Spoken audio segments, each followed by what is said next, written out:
името на Отецот и Синот и Светиот Дух.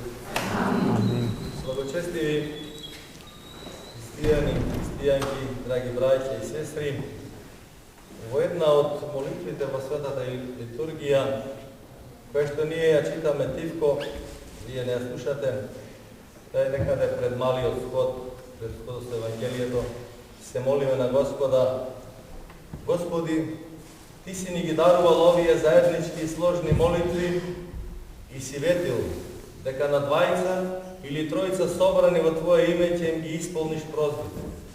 И самиот Ти сега исполни ги на полезно прозбите на Твоите раби, давајќи ни во овој век познавање на Твојата вистина, а во идниот век дарувајќи ни вечен живот. Мојата голема радост, драги браќи и сестри, од ова величествена богослужба, сеноќно бдение ми го разврзува јазикот да ве пофалам, да ви искажам благодарност и благонаклоност по широчината на вашата љубов, Господ да ги расшири над вас своите щедри дланки и да ве исполни со секакви добра, да ги благослови вашите домови, вашите чеда, трудот на вашите срца и нозе, кој го донесо овде и достоја до крајот на оваа света богослужба, и да го отстрани секое зло, кое што може да ја наруши тишината на вашиот мир. По денешно Евангелие слушнавме она Евангелие што се чита вообичаено за секој богородичен празник, за Марта која го примила Христа во својот дом и кога му се пожалила: Господи, зарем не сакаш да знаеш дека мојата сестра Марија ме остави сама да служам? А Господ не ја укори затоа што таа му служеше, туку и рече дека: Марто, Марто, ти навистина многу се трудиш, но едно е важно, а Марија го избра добриот дел кој што не може да и се одземе. Затоа, драги браќи и сестри, и ние денес сме овде на оној добриот дел кој што не може да ни се одземе. Денес ние се собрахме во овој свет храм на едно сеноќно бдение да го прославиме овој голем празник на Мајката Божја, покровот кој што се совпадна заедно со Воскресенскиот ден, недела, да биде почитуван и празнуван. И заедно овде на сеноќно бдение да ја повикаме Мајката Божја, која од секојаш црквата ја прославува како покровителка и заштитничка на христијанскиот род, која со своите таинствени молитви го милостиви Бога кон нас грешниците. Безброј пати се покажала помошта од Пресвета Богородица, како на поединци, така и на цели народи, како во мир, така и во војна, како во монашките пустини, така и во градовите. Случајот кој црквата денес го спомнува и го празнува, го докажува тоа постојано покровителство на Пресвета Богородица на родот христијански. На 1. октомври 911 година, во времето на царот Лав Мудриот или филозоф, имало сеноќно бдение во Богородичната црква во Влахерна во Цариград. Црквата била преполна со народ. Во задниот дел на црквата стоел свети Андреј Јуродив со својот ученик Епифанија. Во 4-тиот час од ноќта се појавила Пресвета Богородица над народот со распространет омофор во рацете, како со таа одежда да го покрива народот. Била облечена во порфира и украсена со злато, и целата блескала во неискажлива светлина, окружена со апостолите, светителите, мачениците и девиците.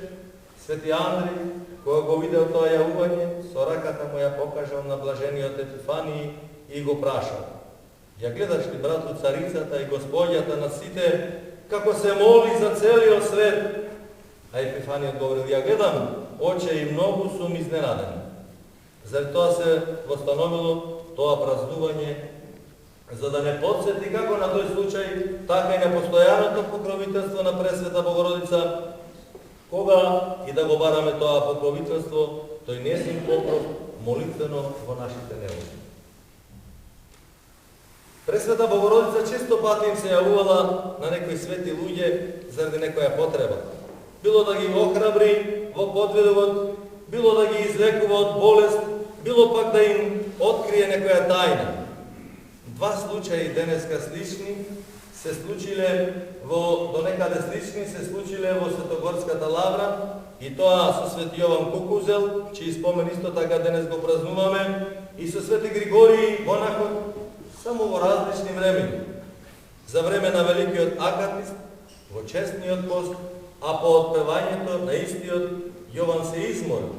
Седнал на столот, свртен кон иконата на Богородица, како што седнал така и заспал.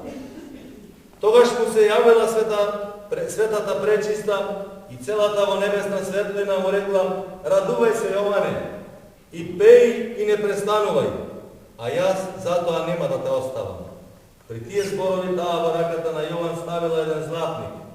Кога Јован се разбудил од сонот, златникот навистина бил во неговата рака. После тоа многу чуда се случувале како од иконата на Пресвета Богородица, така и од тој златник.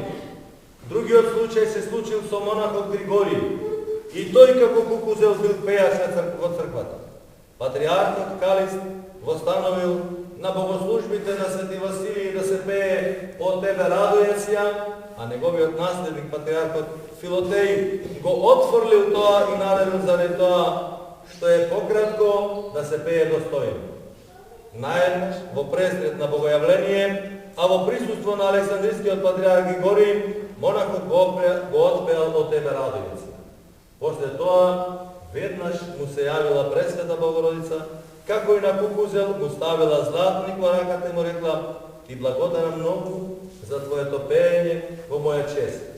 Заради тоа, од тогаш се востановило на служба на Свети Василие, на службите, односно литургијата Василиева, секогаш да се пее "О тебе радујам ја".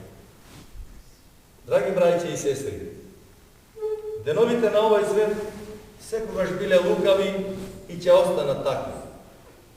Но времето во кое живееме не е ли полукаво од кога и да било, и заради тоа не се барали поголема мудрост од нас за да се избавиме од ова опасно време и да му се спротивставиме за сметка на спасението. Кај нас се е окружено со искушенија и верата, и животот, и благочестивост. Од една страна се шири незнаење, кое ја претворило буквата во догма, а од друга страна лажно насочена просвета, која што не сака да ги слушни дури ни божествените слова. Развртувајќи ги умовите на луѓето, лажејќи ги со привидна вистина, од две спротивни страни делува непријателот на вистината и доброто и се стреми да се провлече во се уште здравата срцевина, да ја расколеба и завладее. Христијанството не е безцелно учење. Учењето е јасно, а животот поминат во слога со него нема крај. Така е и со работите во животот. Ќе се научи некој на нешто и ќе започне да работи како познавач, но не се научува на се. И сепак треба и понатаму да се учи. Така е и во христијанството. Не се научува, но треба да се живее. Животот, тоа е вистинската наука. Само што започнал некој да живее по христијански веднаш, во него почнал да влегува духот на христијанството, заедно со тоа човекот почнува да ја познава неговата сила. Да се усознае христијанството како што треба. Не може поинаку освен практично. Само преку оваа активност на сознанието се откриваат сите тајни на христијанското познавање или целата област на неговите духовни предмети. Макар грижата на христијаните и да не е познавањето, а самиот живот, познавањето, самото доаѓа како додаток. Христијанскиот живот личи на искачување по планина. Оној кој што се искачува на планината се труди да се искачува, но заедно со искачувањето му се откриваат се повеќе и повеќе предмети, бидејќи се поширок станува неговиот видот. Така и во христијанството. Колку повеќе човек напредува во него, толку поголем круг од духовни предмети му се познати на неговиот разум и сознание. Вистински мудрец е само тој што е совршен во христијанскиот живот. Без применување во животот ништо нема да разбереш. Тоа што луѓето го знаат за христијанството само со умот, без животот, тоа не е тоа, кое што се знае на дело. Го познаваме вкусот на јадењето кога ќе го вкусиме, а не кога ќе слушаме за него. Така е и со христијанството. Вистински го познаваме само ако живееме според него. Така, пазете на секаде. Светлиот образ на спасителниот начин на живот се изградува од верата и од делата, од натрешниот и од надворешниот живот. Од височините на верата слегува во животот и од надворешното преминува во натрешното. Неговите движења се преплетуваат правејќи крст, кој од висините пренесува свет и укрепувачки благослов и плодородно го расширува животниот круг на секого.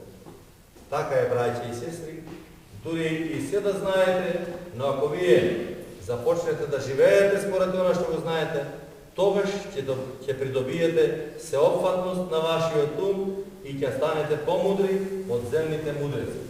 Тогаш нема да има никаква потреба некој да се обраќа кон вас со поучување или ние тука во светиот храм би се собирале за славословие и благодарење како што е и е нашето свето богослужење замислено. Не само за поучување и за излевање на свети чувства пред лицето на Бога, Отецот на сите нас. Навистина, тие што го установија, сите беа свети и нема потреба некој да ги учи. Читале Евангелие и апостол, преку животот просветлен и закрекнуваниот ум на секого постигнувал се сам и со тоа се хранел и ја хранел целата своја духовна природа. Да ни дарува Господ на сите нам, по молитвите на Пресвета Богородица, чиј спомен денес и покровителство го славиме, и ние да го живееме христијанството во живот и дело, за да вистински да го спознаеме и вистински со душа и срце да го славиме нашиот небесен Бог, да благодариме сите добри кои дава сега секојаш и веки веков. Амин. Амин.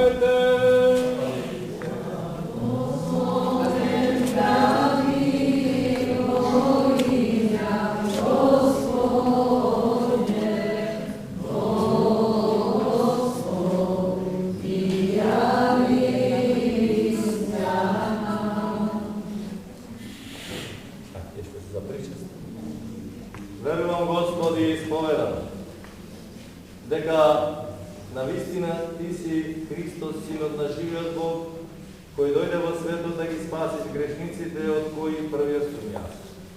Уште верувам дека ова е самото Твое пречисто тело и ова е самата Твоја честна крв, затоа Ти се молам, помилуј ме, прости ми ги моите прегрешенија волни и немолни, направени со збор и со дело, со знаење и незнаење, и удостој ме неосудно да се причества со Твоите пречисти тајни, за прошка на гревовите и за вечен живот.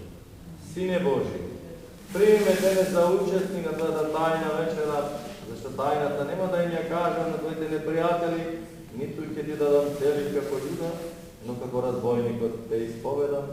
Спомни ме, Господи, во царството Твое. Господи, причестувањето со Твоите свети тајни да не ми биде за суд и за осуда, но за исцеление на душата и телото. Амин.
se može.